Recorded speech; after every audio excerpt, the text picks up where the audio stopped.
In the vast expanse of the galaxy, where stars shimmered like diamonds scattered across an endless velvet canvas, countless civilizations thrived.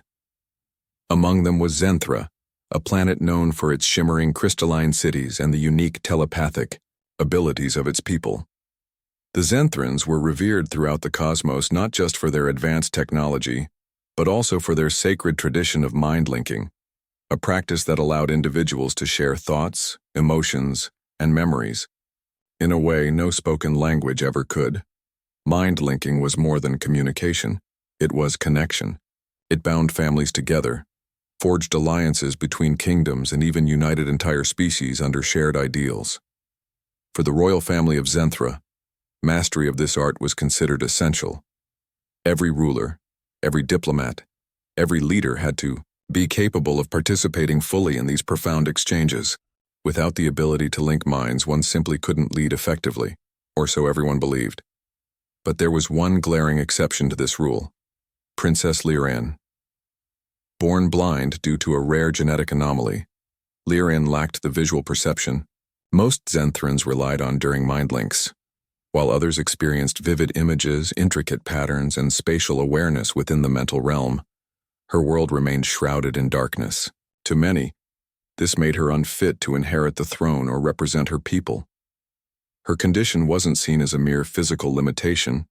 It was viewed as a fatal flaw, a sign of weakness in a society that valued precision and control above all else. From a young age, Lyran learned what it meant to be different. She endured whispers behind closed doors, pitying glances from courtiers, and outright rejection from suitors who came seeking political alliances. Even her own parents struggled to look at her without disappointment. Though they tried to hide it, she could feel their shame radiating through their fleeting touches and strained silences. They loved her, yes, but they also saw her as a burden, a stain on their otherwise flawless legacy. Yet despite everything, Lyran refused to let bitterness take root in her heart. Instead, she channeled her energy into honing other skills. To rely on sight, she developed an acute sensitivity to sound, touch, and scent. She became fluent in dozens of languages, learning to interpret subtle shifts in tone and rhythm that others often overlooked.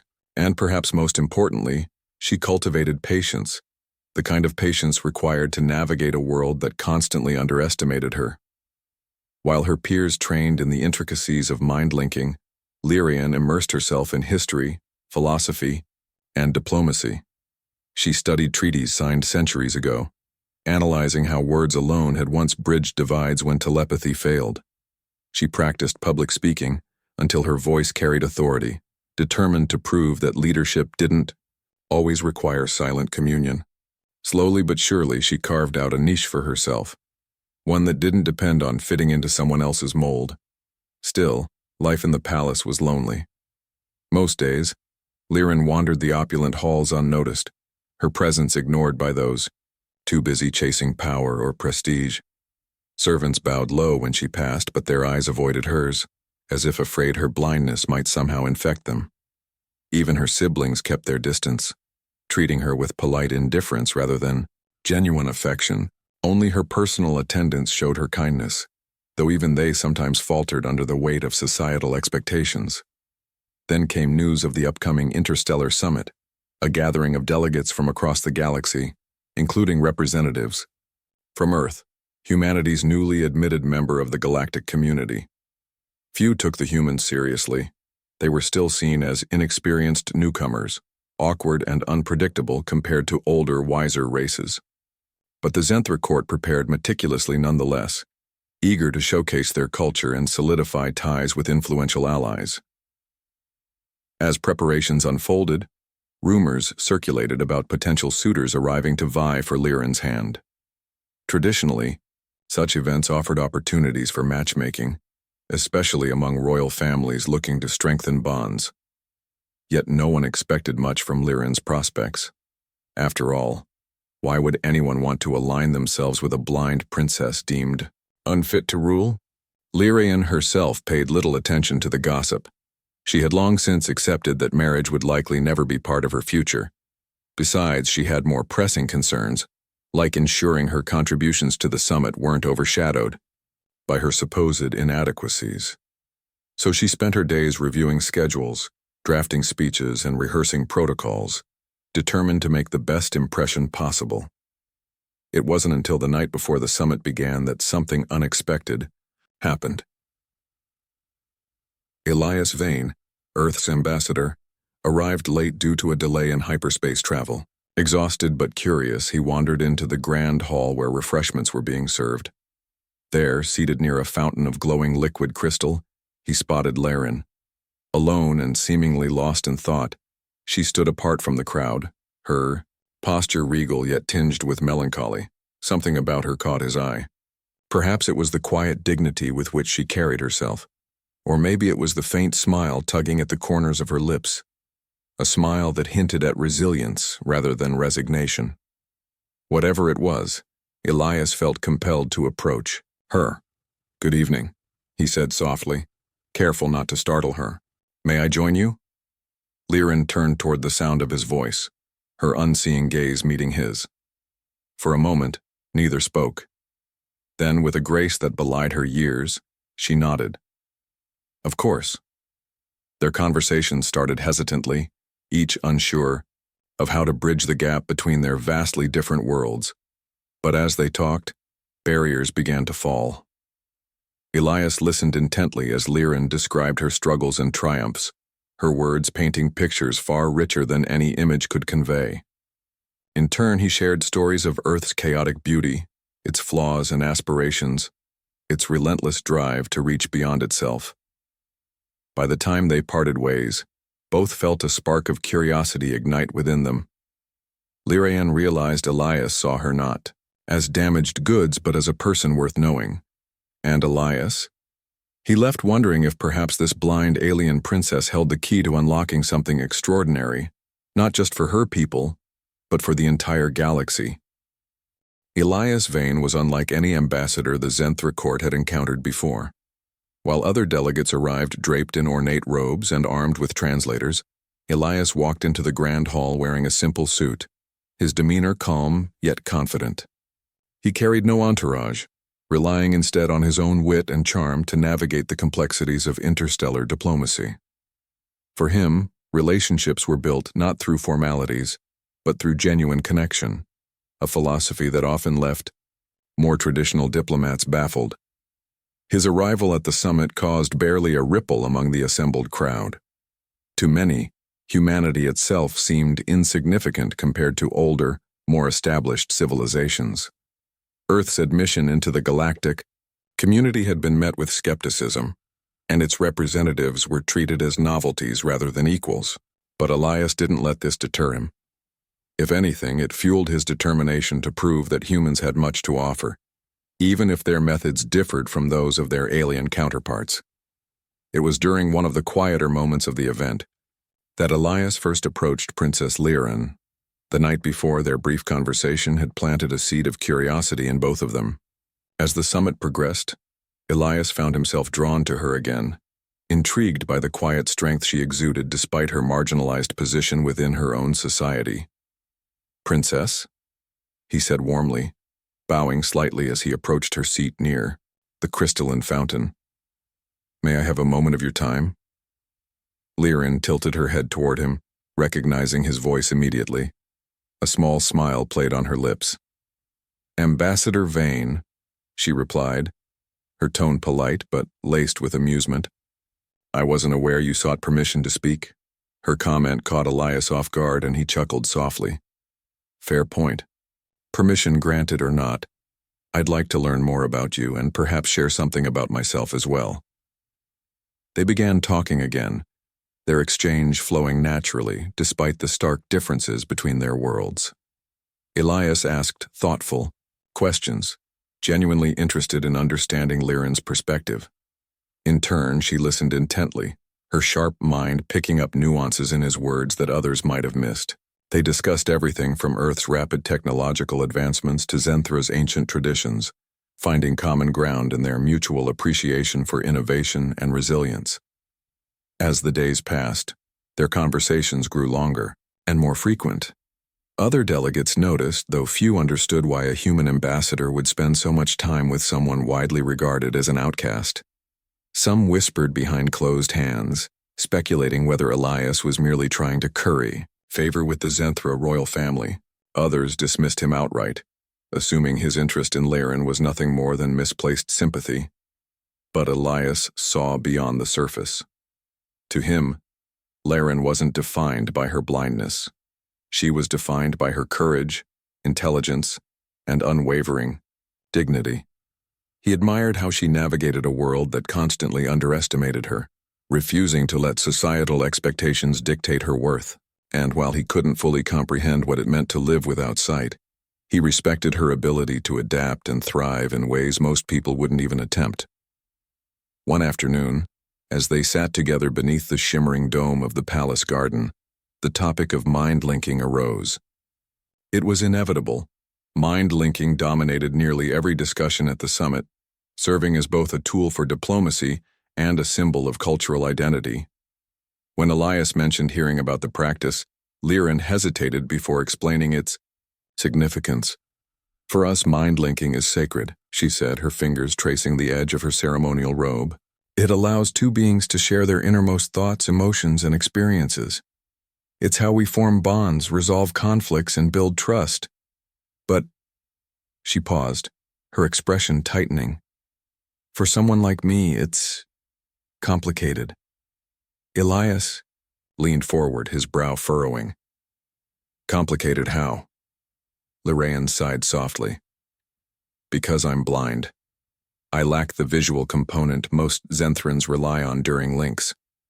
Without sight, I can't perceive the images or spatial awareness that make linking so powerful. Many believe my inability disqualifies me from participating fully, or at all." The weight of her words hung heavy in the air. Elias studied her face, noting the faint lines of frustration etched around her mouth. He realized then just how deeply her condition affected not only her personal life but also her place within her society. Yet instead of pitying her, he felt inspired. Here was someone who had faced rejection and isolation yet continued to fight for recognition, not out of bitterness but out of a desire to contribute meaningfully. "What if," Elias ventured cautiously, "we tried linking anyway?" Laren blinked, startled by the suggestion. "You don't understand. Humans aren't equipped for mind linking. Your neural pathways are different from ours. Attempting a link could be dangerous, for both of us." "I'm willing to take the risk," Elias replied firmly. "And besides, isn't danger part of exploration? Humanity didn't get where it is today by playing it safe." His enthusiasm was infectious, and despite her reservations, Laren found herself considering his proposal. No one had ever offered to link with her before, not because they feared failure, but because they assumed it was impossible. Elias, however, seemed genuinely convinced that their differences might actually work in their favor. After a long pause, she nodded slowly. "Very well, but we must proceed carefully. If anything goes wrong, we stop immediately."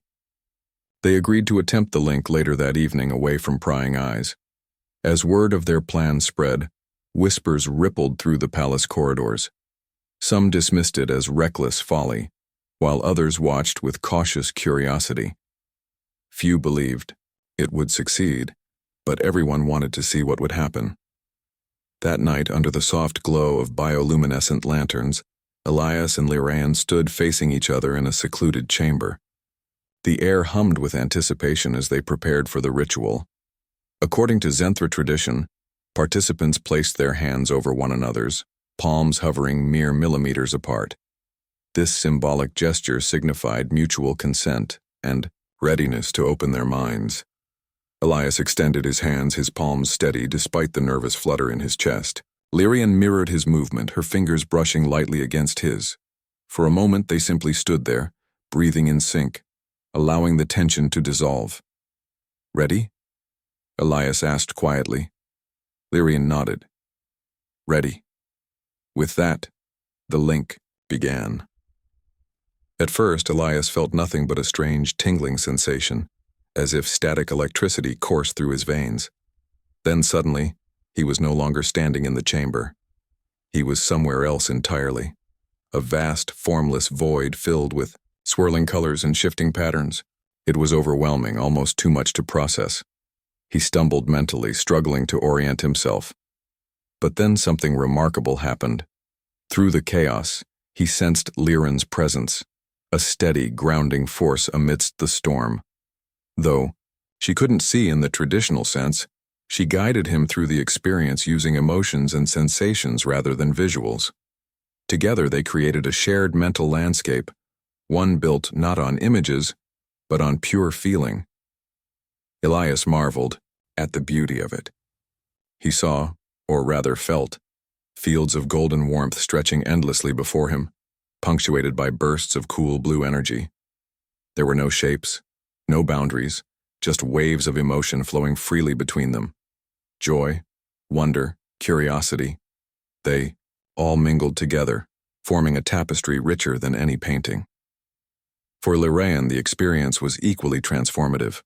Through Elias, she discovered a new way of perceiving the world, one that transcended physical senses.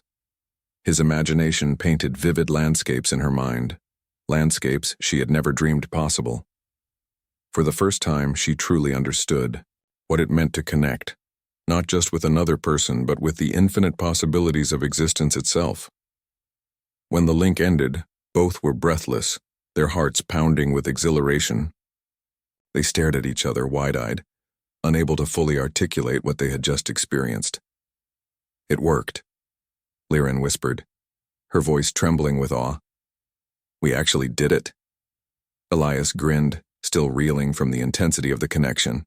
"Told you we could." News of their success spread quickly, sparking a mix of disbelief and admiration. To many, the idea of a human linking with a blind Zenthra princess seemed impossible.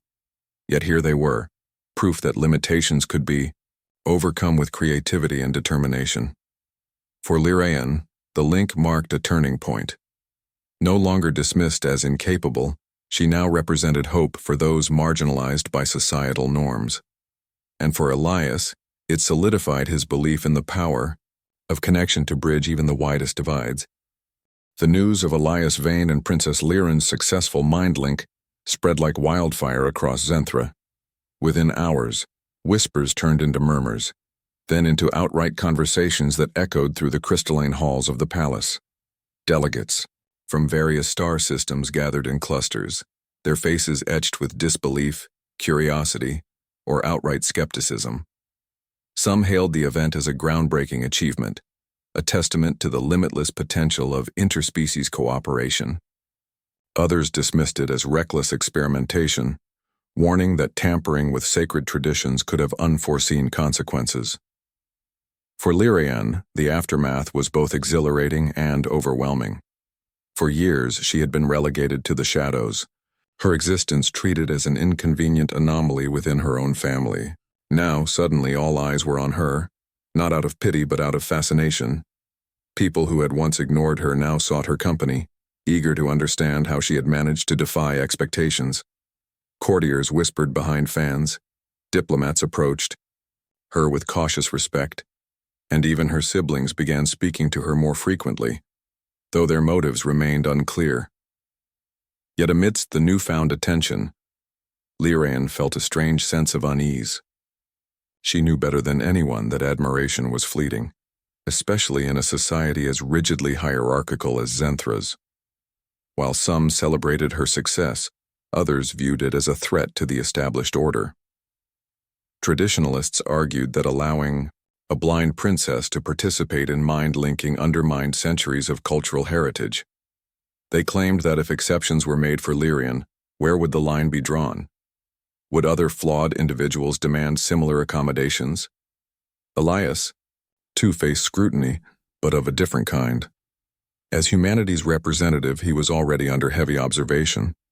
Many alien delegates saw humans as unpredictable upstarts, too young and inexperienced to contribute meaningfully to galactic affairs. The fact that Elias had linked minds with Liren only fueled suspicions about his intentions. Was this some sort of ploy to gain favor with the Zenthra royal family? Or worse, was he attempting to undermine their traditions for Earth's benefit? Despite the backlash, Neither Elias nor Liren regretted what they had done. In fact, they found themselves growing closer, united by the shared experience of defying societal norms. Their daily meetings became a sanctuary from the swirling chaos around them. Each conversation deepened their understanding of one another, revealing layers of complexity neither had anticipated. Liren admired Elias's optimism, his unwavering belief in humanity's ability to adapt and thrive despite its flaws. To her, he represented hope, a reminder that progress often required stepping outside comfort zones. And Elias, in turn, marveled at Liren's resilience. Despite years of rejection, she carried herself with quiet dignity, refusing to let bitterness take root. Her determination to carve out a meaningful role for herself inspired him to push harder against the barriers facing humanity in the interstellar community. One evening, as they strolled through the palace gardens, Liren broached a topic that had been weighing heavily on her mind. "Do you think people will ever truly accept us?" she asked, her voice tinged with uncertainty. "Or are we just anomalies destined to remain outsiders?" Elias paused, considering her question carefully. He had faced similar doubts during his early days as an ambassador. Humanity's late entry into the galactic stage had left many questioning whether Earth deserved a seat at the table. But over time, Elias had learned that acceptance wasn't given. It was earned. "I think," he said slowly, "that acceptance starts with proving our value. You've already done that by showing everyone that blindness doesn't define your abilities, and I'm working to show that humanity has something unique to offer, even if we're still figuring things out." Liren nodded thoughtfully. "But proving ourselves isn't enough, is it? We also need allies, people willing to stand with us when others try to tear us down." Elias smiled. "Exactly, which is why we should focus on building bridges instead of walls.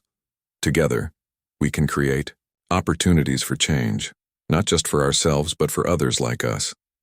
Their discussion sparked an idea, one that would soon ripple across the galaxy.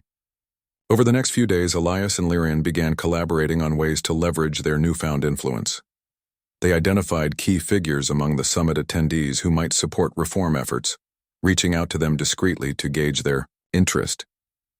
Liren introduced Elias to sympathetic members of the Zenthra court, while Elias shared insights into human ingenuity and adaptability, highlighting examples of how diversity strengthened communities. Their efforts bore fruit almost immediately. A group of younger delegates, disillusioned with the stagnation of traditional practices, rallied around Liren and Elias's vision of inclusivity. They argued that innovation required embracing differences rather than suppressing them. Blind individuals from various species joined forces, advocating for equal opportunities in fields traditionally dominated by sighted beings. Meanwhile, humans gained unexpected allies in their quest for greater acceptance within the galactic community. But not everyone welcomed these developments. Backlash came swiftly and fiercely. Conservative factions within the Zenthra court accused Liren of exploiting her connection with Elias for personal gain. They warned that her actions threatened to erode the very foundations of their society. Anti-human sentiment flared among certain alien races, with critics claiming that humanity's presence disrupted the delicate balance of power. Tensions reached a boiling point during a formal banquet held midway through the summit. The atmosphere was tense, charged with unspoken hostility. Conversations buzzed beneath glittering chandeliers as guests eyed each other warily. When Liren entered the room on Elias's arm, a hush fell over the crowd. All eyes followed their every move, scrutinizing their body language for signs of weakness. It was then that a prominent Zenthra nobleman named Lord Kale rose to speak. His voice rang out sharply, cutting through the silence. "Princess Liren," he began, his tone dripping with condescension, "while your recent accomplishments have garnered attention, one must question whether they serve the greater good. Mind-linking is sacred, an art honed over millennia. To alter its nature risks diluting its essence." A murmur of agreement rippled through the crowd. Liren stiffened slightly but maintained her composure. Beside her, Elias placed a reassuring hand on her arm, silently urging her to respond. "Lord Kale," she said calmly, her voice steady despite the weight of countless stares. "I understand your concerns. Tradition holds great value.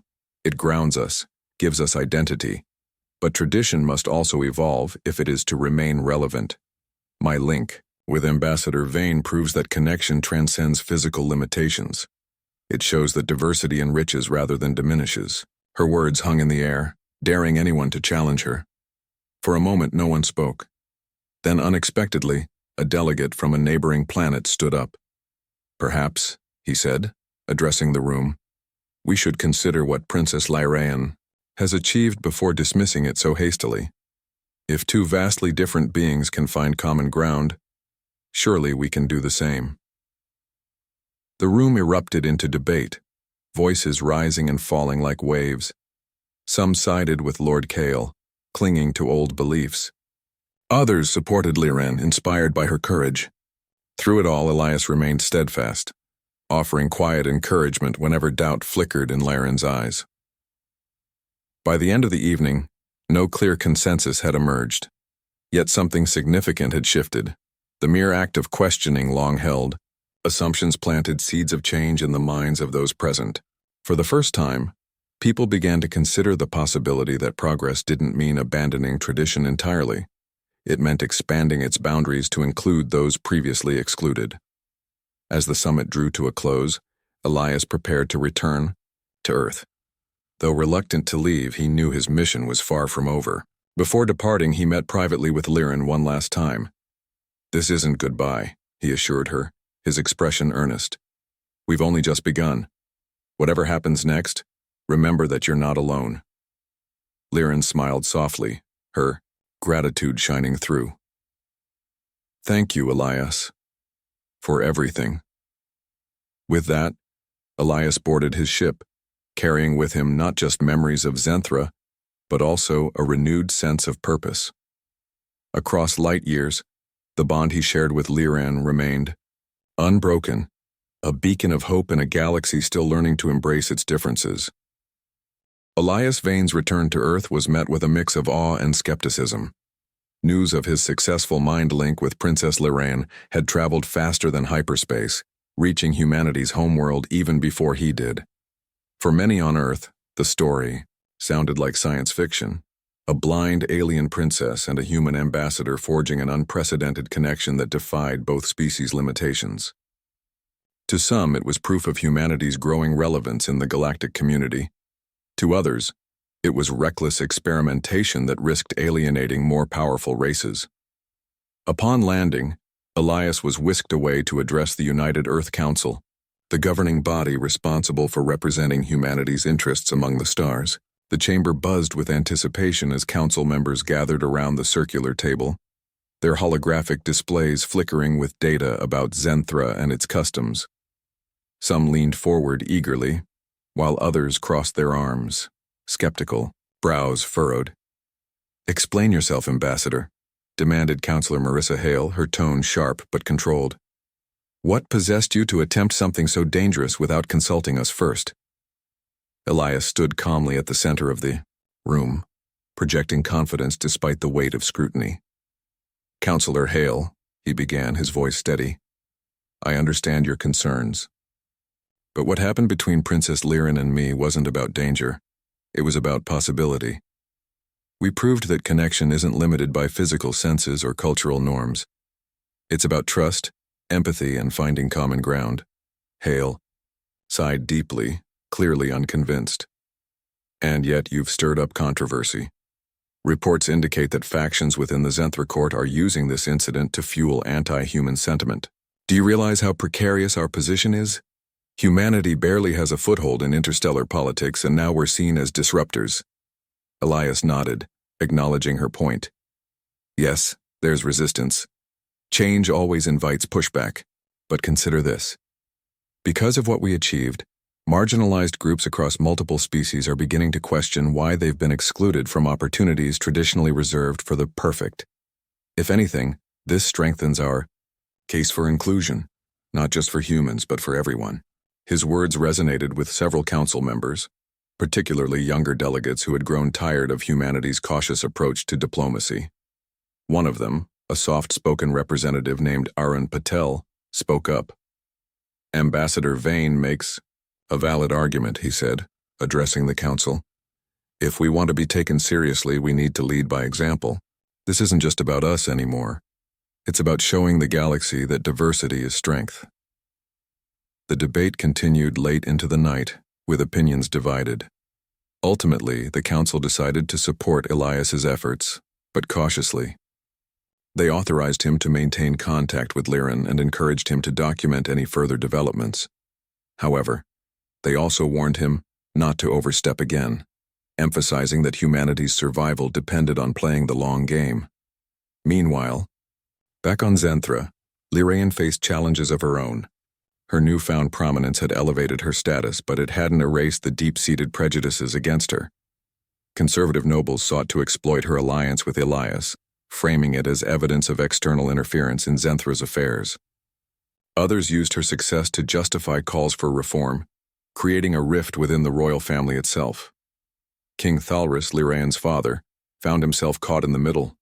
On one hand, he couldn't deny the positive impact his daughter's actions had on Zenthra's reputation. On the other hand, he feared losing control of a kingdom built on centuries of tradition. His frustration boiled over during a private meeting with Liren. "You've put us in an impossible position," he said, pacing the room. "People are questioning everything. Our laws, our customs, even our leadership. How do you expect me to govern when chaos reigns?" Liren listened patiently, her expression calm despite the tension in the air.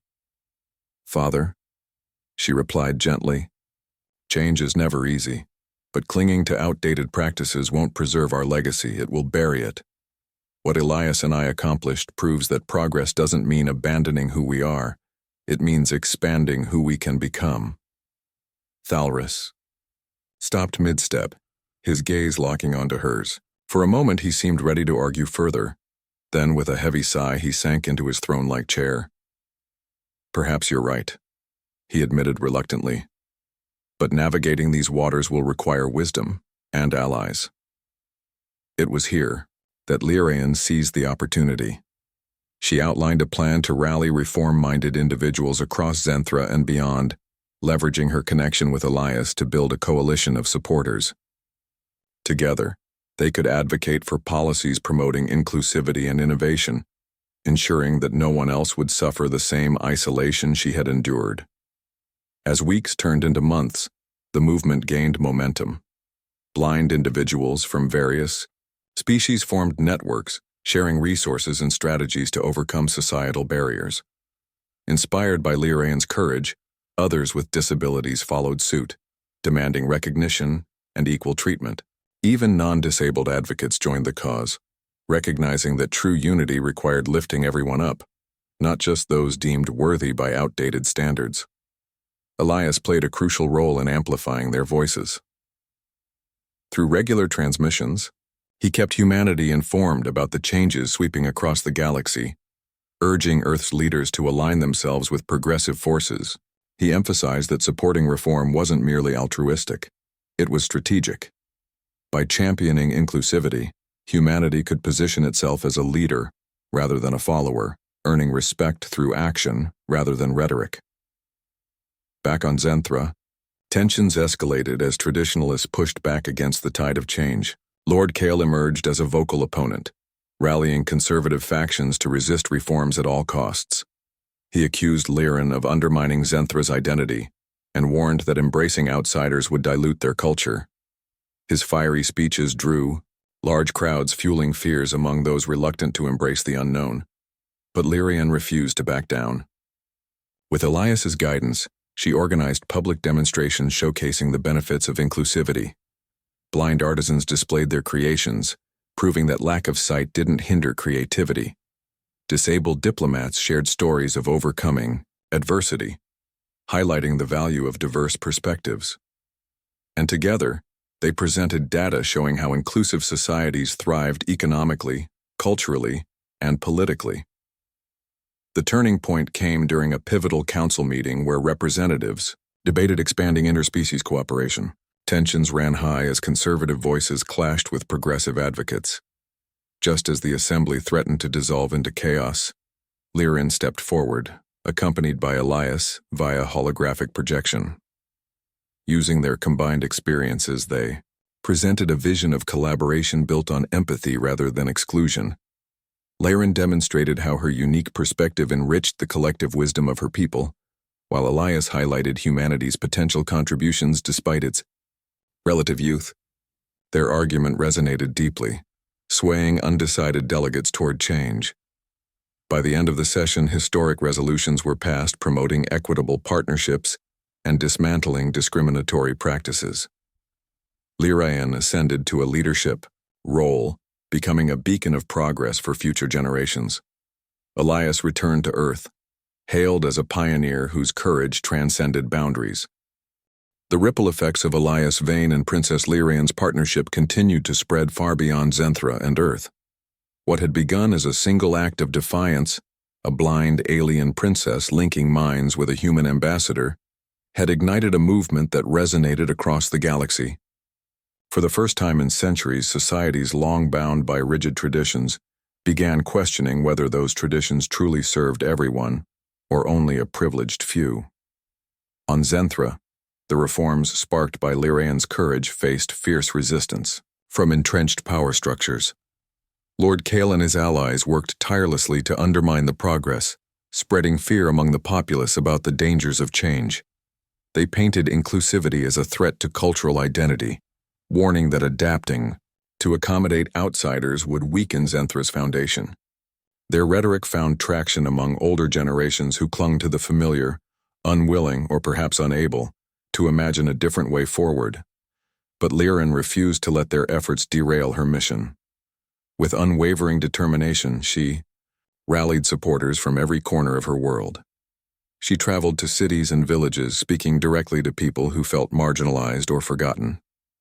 In grand amphitheaters and humble market squares alike, she shared stories of resilience and hope, not just her own but those of countless others whose voices had been silenced for too long.